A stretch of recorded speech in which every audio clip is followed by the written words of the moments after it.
వాస్తవాలు అబద్ధాల పునాదుల మీద ఎదగాలని మళ్ళొకసారి టీఆర్ఎస్ పార్టీ చేస్తున్నటువంటి ప్రయత్నం. మన జరిగినటువంటి కేటీఆర్కు ఈ రేస్కి సంబంధించింది ప్రజాధనము వృధా చేశారు అనే దాని మీద ఆల్రెడీ ఏసీబీ ఇక్కడ కేసు నమోదు చేసింది.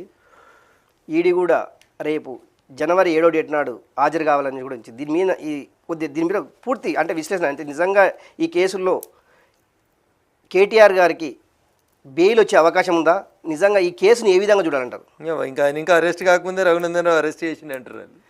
చట్టం తన పని తాను చేసుకుపోతుంది, మనం సహకరించాలి, చూడాల్సిందే. సో అవినీతి జరిగిందని ఏసీబీ అధికారులు ఒక ఐఏఎస్ అధికారి కంప్లైంట్ అక్కడ దానకిషోర్ గారు ఎలుముద్రుడు కాదు, ఎవరు పడితే చెప్పింది రాసియారు, చదువుకున్నవారు, విఘ్నులు, సీనియర్ సెక్రటరీ వారు రాష్ట్ర ప్రభుత్వం లోపల అట్లాంటి ఒక పెద్ద ఆయన కంప్లైంట్ ఇచ్చినాడు. ఇంకొక ఐపీఎస్ దాన్ని ఇన్వెస్టిగేట్ చేస్తూ ఉన్నాడు. లెట్ ద ఇన్వెస్టిగేషన్ కంప్లీట్, స్మూత్గా ఇన్వెస్టిగేషన్ నడవనియండి. కోర్టులో కూడా వాదోపవాదాలు జరుగుతూ ఉన్నాయి.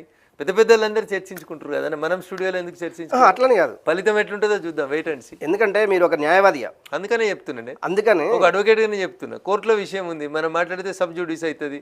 పోలీసు వాళ్ళు ఇన్వెస్టిగేట్ చేస్తారు, చేయనియండి, ఓపిక ఉందాం. జనవరి 7 నాడు ఈడీ పిలిచింది కదా, పోయిరానియండి.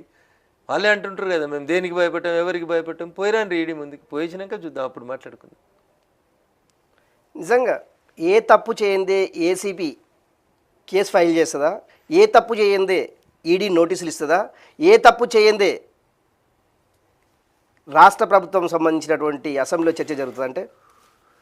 సో నిప్పు లేకపోతే పొగరాదు కదా, ఎన్నో ఏదో ఉంది పప్పులో, ఎన్నో దగ్గర కొంచెం నల్లగా కనబడతా ఉంది. అది ఏంది అనేది ఇన్వెస్టిగేషన్ జరగనివ్వంటున్నాను. అందుకని నాలుమే కుచ్ కాలా దిఖరా ఓ కాలా క్యా అనేది ఇన్వెస్టిగేటింగ్ ఏజెన్సీ తేల్చాలి.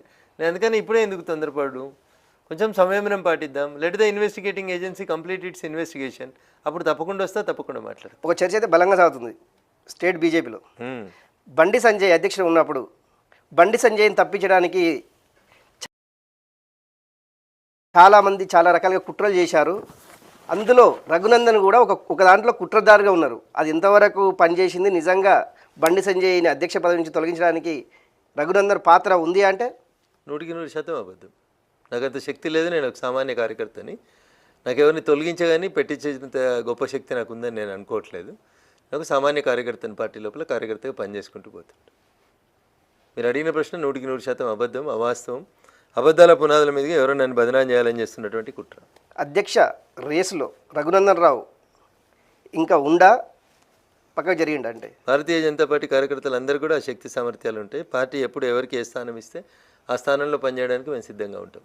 ప్రయత్నం దాంట్లో ప్రయత్నాలు అంటే ఏముండే మా పార్టీలో పైరోలు అంటే ఏముండే. మా దగ్గర సూట్ కేసులు ఇచ్చి కొనుక్కొచ్చుకునే సంస్కృతి ఉండదు. ఒకటి పనిచేసే కార్యకర్తలను గుర్తిస్తారు, గౌరవిస్తారు. ఒకే నేషన్ ఒకే ఓటు, సబ్కే సాత్ అనేసి మోడీ నినాదం. బీజేపీలో జంట పదవులు కానీ అనే అంశం వ్యతిరేకం.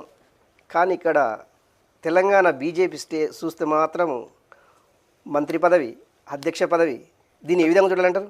అది టెంపరీ, ఎలక్షన్ ప్రాసెస్ జరుగుతుంది కాబట్టి టెంపరీ. కిషన్ రెడ్డి గారు ఎప్పుడో చెప్పినారు తాను 2 పనులు నిర్వర్తించలేనని, సాధ్యమైనంత తొందరగా చేయమని. 3 నెలల క్రితం నుంచి మాకు ప్రాసెస్ స్టార్ట్ అయింది. బూత్ కమిటీలు, మండల కమిటీలు, జిల్లా కమిటీలు, తర్వాత రాష్ట్ర కమిటీ ఏర్పాటు అవుతుంది. 7 పదవులు ఎక్కడ ఉంటే వారు కావాలని తీసుకోలేదు, వద్దనే చెప్పిండ్రు వారు కూడా. కొంచెం పార్టీ ప్రాసెస్ జరుగుతుంది. బూత్ అధ్యక్షుల కాడ నుంచి ఎలక్షన్ ప్రాసెస్ గత 3 నెలలు సెప్టెంబర్లో స్టార్ట్ అయింది, నడుస్తుంది. సాధ్యమైనంత తొందరగా కొత్త అధ్యక్షుడు వస్తారు. అది కిషన్ రెడ్డి గారు నిన్న ఢిల్లీలో చెప్పినట్టున్నారు. మీకు అంటే కిషన్ రెడ్డిని తప్పిస్తుండ్రా తప్పుకుంటున్నా? అలా నువ్వే అడుగుతావేమి, 2 పదవులు ఉండొద్దని నువ్వే అడుగుతావు, మళ్ళీ తప్పిస్తురా? అది 2 పదవులు ఉండొద్దు, ఓకే, అంతవరకు బాగానే ఉంది. తప్పిస్తుండ్రా తప్పుకుంటున్నా అంటే ఆయనే తప్పుకుంటున్నా. ఆయనే 10 సార్లు చెప్పారు కిషన్ రెడ్డి గారే, నేను మంత్రి పదవిలో ఉన్నా, కేంద్ర కేబినెట్ మంత్రిగా ఉన్నా, నాకు బరువు బాధ్యతలు ఎక్కువ ఉన్నాయి, నా మంత్రిత్వ శాఖకు నేను న్యాయం చేయాలి, కాబట్టి వేరే అధ్యక్షుని నియమించండి అని కిషన్ రెడ్డి గారే మీడియా ముందు 10 సార్లు చెప్పిండు కదా. ఏదంటే తప్పించడం అనే పదం ఎందుకు వస్తుంది? ఆయన సక్సెస్ఫుల్గా ఆయన హయాంలోనే ఇప్పుడు 8 మంది ఎమ్మెల్యేలు గెలిచిరు, ఆయన హయాంలోనే 8 మంది ఎంపీలు గెలిచిరు. ఇంకా అంతకంటే ఆయన హయాంలో 2 ఎమ్మెల్యేలు గెలిచిరు. అట్లంటే అది గతం. అది ఇప్పుడు నడుస్తున్న దాని గురించి మాట్లాడు కదా. ఇప్పుడు నడుస్తున్న దాంట్లో ఇప్పుడు 8 మంది ఎమ్మెల్యేలు గెలిచిరు. రఘునందన్ రావు మాటకారి గెలిచిరు.